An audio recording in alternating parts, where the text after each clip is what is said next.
morning. Hi, my name is Nina Carter. I have started a new channel called We Inspire Women to Pursue Purpose. The purpose of this channel is to help women from all walks of life grow from pain to purpose by identifying their root issues, things that's hindered them from moving forward, trauma they may have experienced in life, and just things that we deal with as women. So yesterday I was I did a little introduction on my podcast and just really trying to get comfortable with being online and being in front of the camera. And I realized that life has been lifing. So I've been doing a lot of meditating because to start this podcast really helping women identify root issues, I had to make sure that I was checking myself and continuing on this healing journey for me as well. So this morning I woke up and just realized that I have really been in some dark places, and because of being in those places, I'm sure other women have experienced that as well. Not only women, but men, whoever has experienced that, because if God has a calling on your life, a purpose, and He has a purpose for your life and a plan, but it's hard for us to get there. Sometimes we don't know. He'll show us sneak previews of where we should be or where we're going to end up. But nobody never tells you about the journey to get there. So in those dark places that I have been, it was like God wasn't there. So I was trying to figure out life, transitioning from employment to entrepreneurship, juggling parenthood, and like I said, life was lifing, and I just didn't have a clue or understanding of what that looked like. So I began to find myself in these dark places. It was dark places where I couldn't see my way out. No matter how much I prayed, I couldn't pray my way out. And I just couldn't get help. Could nobody help me out. So it was just a space that I came to realize that it was a space where God was working on me. So I came up with 3 points that I want to share with you guys that might help you if you're in that place. So the first thing I realized being in that dark place was that God was working on me. So by God working on me, it allowed, I didn't know God was working on me. It was just things that was coming up in my life that I normally would be comfortable with dealing with, just didn't sit well with me. So at that point, God was building character. God was preparing my vessel. He was preparing me for the places that He was taking me. So I had to start doing my own self-evaluations, check my forgiveness meter. Who am I holding grudges against? Have I really overcame, trauma from bad marriages, relationships, growing up as a child, just things I have experienced and things I have exposed myself to, and the choices I done made along the way. So I had to kind of like go to Jeremiah, I think it's 29, 29 and 11. For I know the thoughts and plans I have for you. Jeremiah 29:11. I know the thoughts and plans I have concerning you. I went to that scripture because God has a purpose and plan for me. So just knowing that what I was dealing with was bigger than me, and His plans was for me to prosper, be in good health. Y'all Bible scholars know that scripture.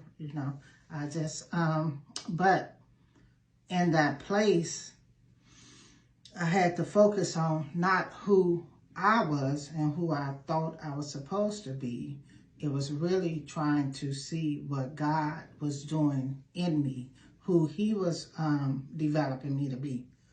And it was a time just to sit with myself. Never knew how to sit with myself, because all my life I've been in the streets, doing stuff that wasn't appropriate at that time, but that's how I deal with my trauma. So I had a lot of people around me. A lot of people looked up to me. A lot of people hung around me. And so I never really had to sit with myself and see who I was as a person, because I liked it to be distracted. So whatever distracted me from dealing with my own self, then that's what it was at that time. But just working on myself and really not knowing who I was in God, it just took me back to the story of Joseph. How, Joseph grew up and having a dream like me, myself. I dreamed of being a hairstylist, entrepreneur, all kind of stuff, but never knew what that looked like, because I never seen business owners around me. So him just having a dream, knowing that he was bigger than himself or his current environment, and telling that dream to his brothers, it had them pretty much jealous of how he viewed himself or what he thought about himself. And from that, his trauma just started. They done sold him, put him in a pit, sold him, tried to kill him. He went to jail, and then end up interpreting a dream for someone, and that made him start being noticed as somebody of value. So from that, just his journey from being put in a pit, sold, and being able to interpret a dream for a permanent person, put him in positions to where he had to eventually go back and look after those people who took advantage of him. So that was just one example of when you don't know who you are or what you called to do, that the journey you're going to take, you would never know what's going to happen during that process. And I just figure that a lot of times we question the things that happen to us in life, and we become that. Or we don't understand, so we try to figure out ways to accommodate the insecurities or the sense of not being assured of who you are. And it has a lot to do with our environments. And then the second thing, Joseph did was he stood the test of time.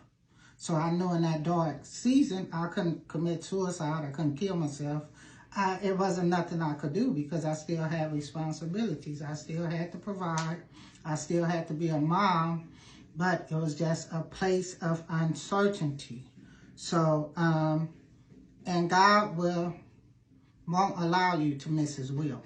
So that's one thing that we have to remain focused on, even in that dark season of working on ourselves and really coming to reality. At some point, I have been a problem. In a lot of cases, just like Joseph. He could have kept the dream to himself. He didn't know the type of people he was around couldn't handle his confidence or his vision. So sometimes that's another thing that don't allow us to sit with ourselves, because the people we around. Then the second point is God is working on other factors. So when God is working on other factors, that means God is setting up some things that's going to be able to give you a clear vision of where he's trying to take you. So in him setting up factors for you, that's the purpose of him helping you get to that place where you becoming comfortable with doing his will. And sometimes in that place, it's hard for us because we have this thing with loyalty. So we be loyal to people to a fault. And when you are changing and your life is changing and the things around you have to change, loyalty goes out the door, because it's never I can't be committed to something that I thought I was because I never knew who I was going to be. So that's why I came up with, for me, I'm loyal to a cause. I'm not loyal to people because I never know what stage in my life how I'm going to be able to show up for you. So instead of me holding myself or you to that thing of loyalty, I just don't. So when the cause change, I change. As long as the cause and the come and go and what we came together for is there, then you got me 100%. So, and working on those other factors also mean I went to a leadership training, I guess it was around 2006. The guy named Thomas Chad, he's a big guru in leadership. He used to come to the church I was going to, New Birth, and do leadership training for us, for ministry leaders. And he talked about who's holding your ladder. So at that point, it was like, who's holding your ladder? What does that mean? And it goes back to when you transition into something different, something outside, something that's bigger than you. The same people that held your ladder as at your 2-foot ladder, they can't hold it at 6 feet. So what he was saying, you have your friends around, your company you keeping, y'all hanging out, y'all going to the club, y'all kicking it. You know, everything is everything at that 4-foot ladder. Them the people that you roll with. But then it comes a time of transitioning when more so you trying to identify, you know, purpose, your level of maturity. That stuff just don't work for you no more. It don't sit well with you. So at that point, those 2-foot ladder people, you have to expect them to feel a certain type of way, because at that point it becomes a disconnect, or you stop showing up, or now you faking, or now you this, or now you think you better because I can't be with y'all at that 4 feet ladder. So now God has transitioned me to a level of 6 feet. So just say I'm on a 6-foot ladder now. So now I'm meeting 6-foot ladder people.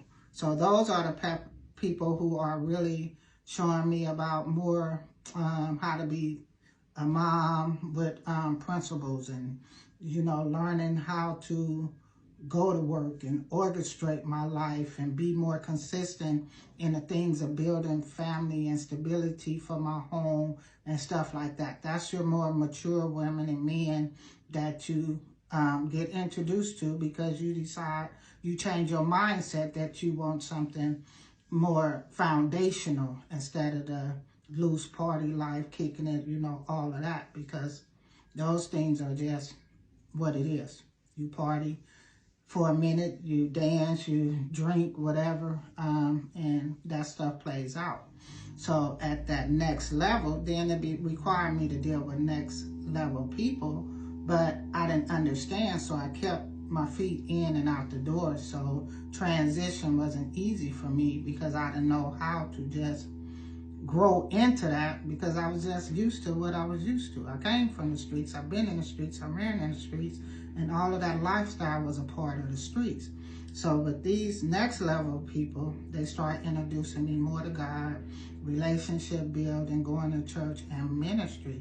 So I started getting more into design. What do God have for me? I know what the world have for me, but what it's going to be like on this side. So at that point, because my life had been so out of control, you know, I had to really explain to my kids that I'm trying this new thing, you know, so I have to apologize for the lifestyle I lived before y'all, the things that I have introduced y'all to, you know, for as all the new clothes, the new toys, the Jordans, all this stuff, because I didn't put no value on nothing because I was hustling. So all that stuff came for free. So it was going to be a big transition to walk away from the hustle, the friends, and the lifestyle that they was accustomed to trying to come on this side and be more of a mature woman coming into womanhood. So I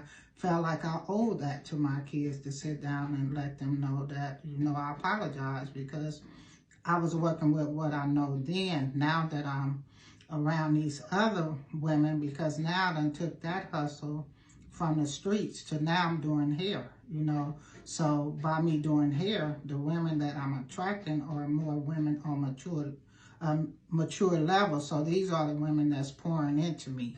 And then their husbands are coming in because I have sons, so they supporting them to that capacity. So my life just transitioned swiftly, because sometimes you could be around people and they don't see, you know, they don't see the your potential.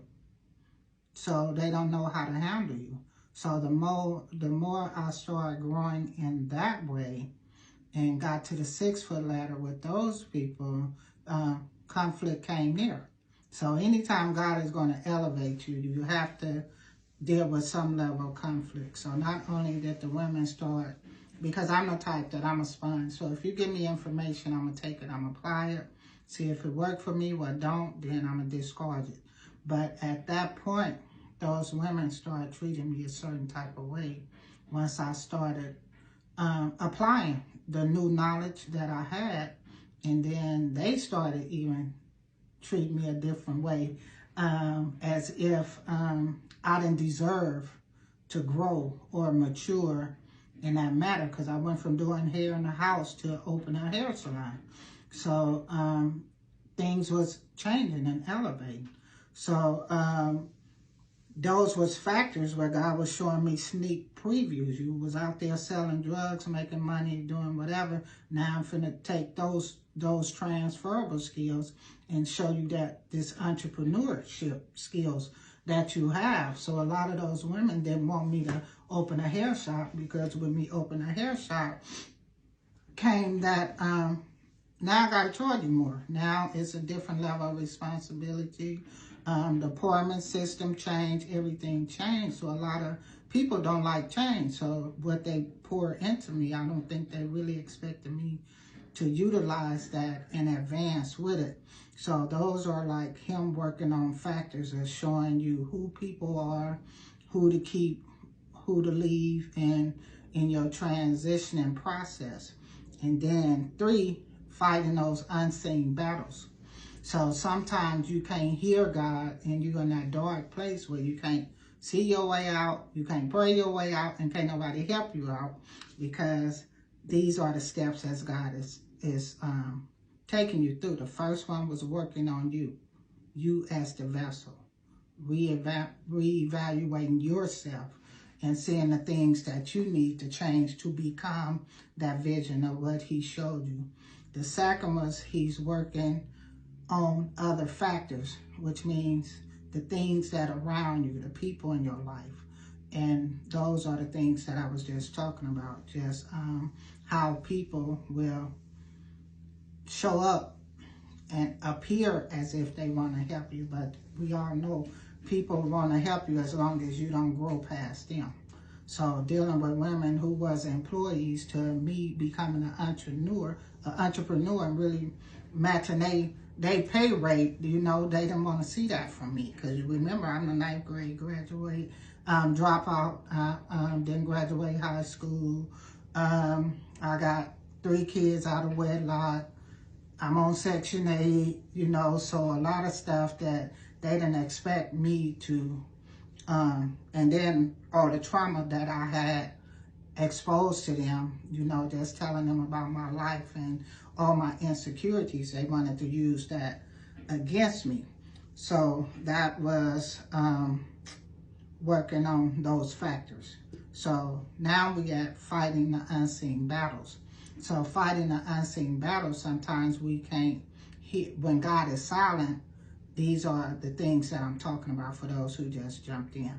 So fighting those unseen battles are those situations where I kind of look at that like when you, just say you get up for work and you done planned your night, your clothes laid out, everything working, but you get outside and your car don't start. So now that's setting you back. Or the alarm clock didn't go off. So now you rushing and you're trying to get there and then the car don't start. So now you can't get to the job, but then you turn on the radio or the TV and it was a big old accident on the freeway that 3 people died in, and, you know, just a bunch of guys piled up. But you rushing to get to work, not even, and frustrated because of the things that you encounter, but not even realize that God stopped you. So that was a battle that God had already been fighting on your behalf. And sometimes we could look at it from a relationship point of view. You dealing with a guy or whatever, you giving him your all, you know, you playing a wife role and as the girlfriend doing all the stuff, and then you turn around and he get with somebody else and produce everything that you desire for him to be with you.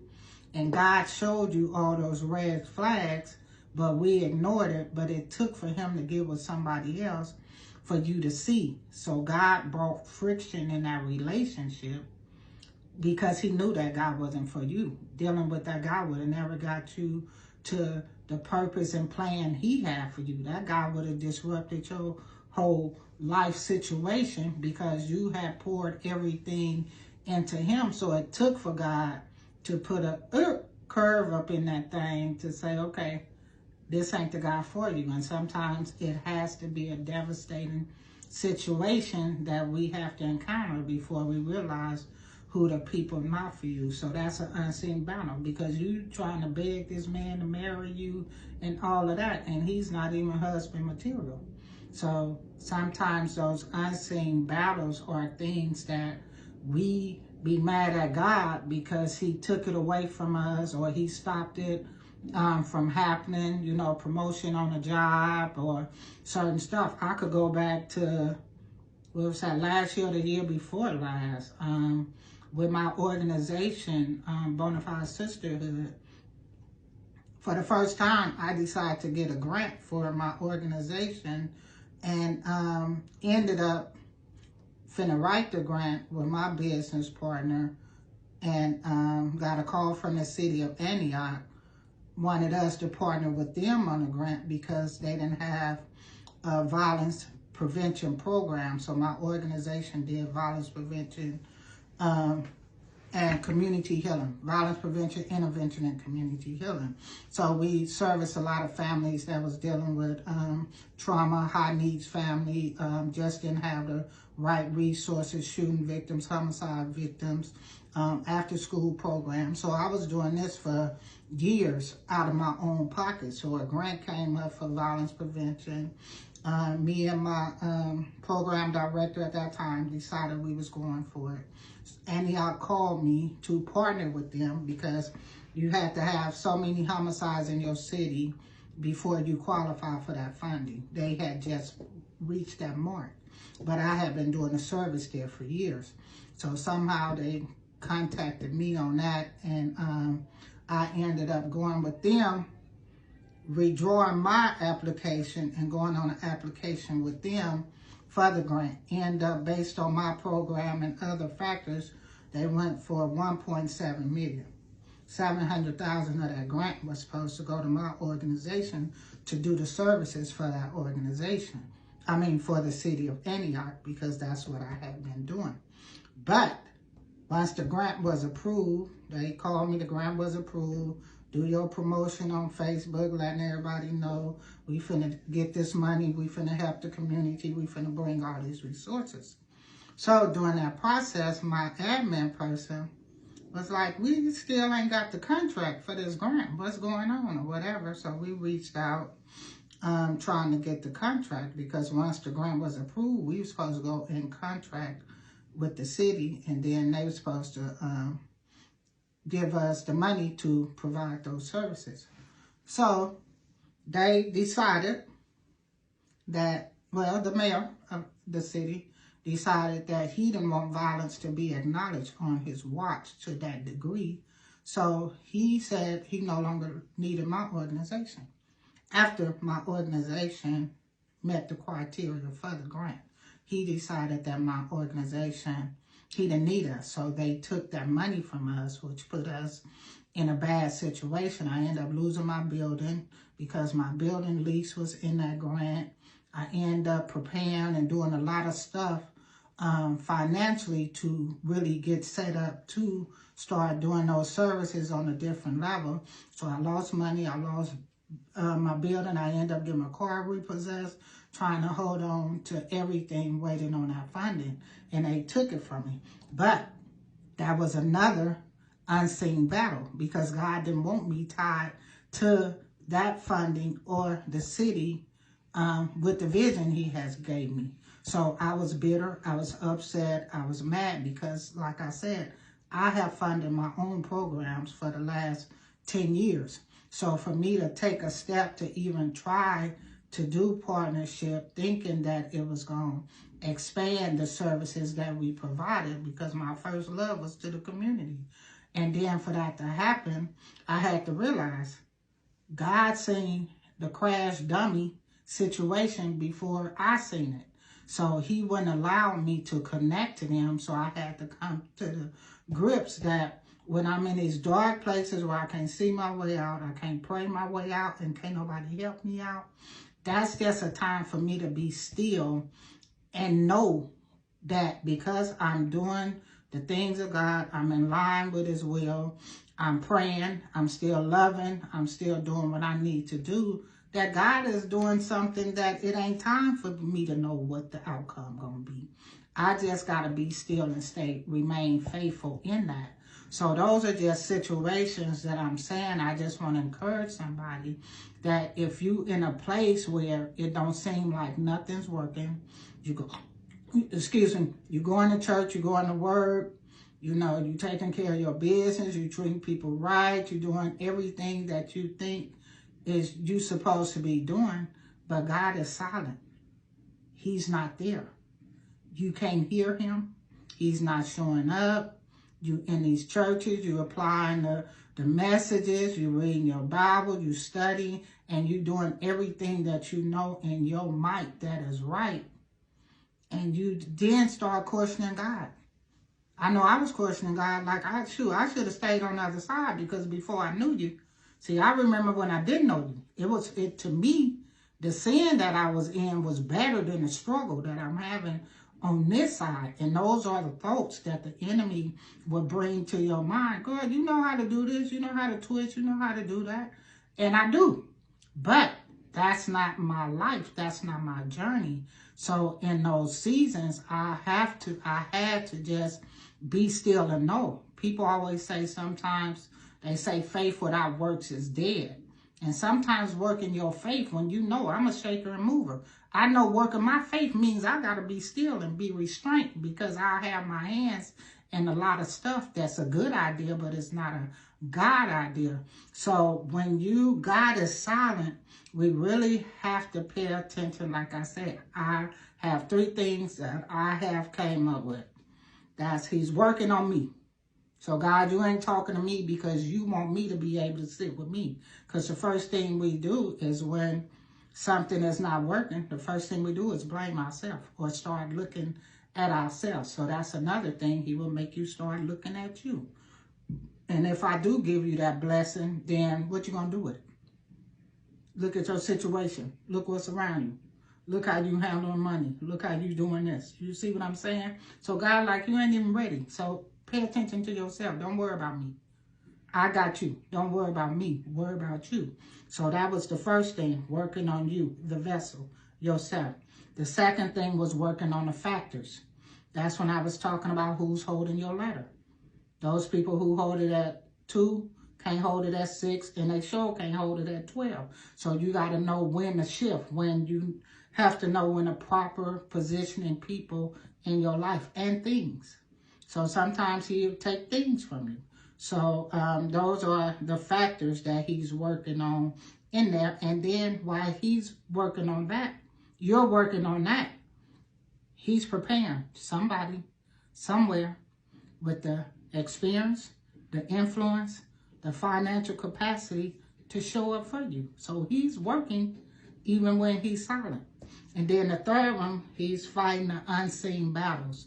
So the unseen battles is when I was saying, I went in that partnership with the city, And they stole my money because that's what he did. My program did never stop. We still did the same thing, and there wasn't nothing that warranted him to take the money from us. So, but God didn't want that connection to happen. Then being in relationships, playing a wife when you, the girlfriend and all of that, and dealing with these guys with all this trauma they ain't deal with. They don't know how to treat you, and we think we could love them into position. God showed you, because he ended up with somebody else and you still left by yourself. Unseen battle. He wasn't going to let you get attached, get married to somebody who wasn't husband material. So that was another unseen battle, and that was number 3, fighting unseen battles. I also used the incident when we rushing and things ain't going according to timing and placement, and this person late and I'm late or something going on, and then you find out it was an accident on the freeway. Or you found out something traumatic happened that you would have been right in the midst of. So those are unseen battles that we face. So I just want y'all to know, even when God is silent, he's still there.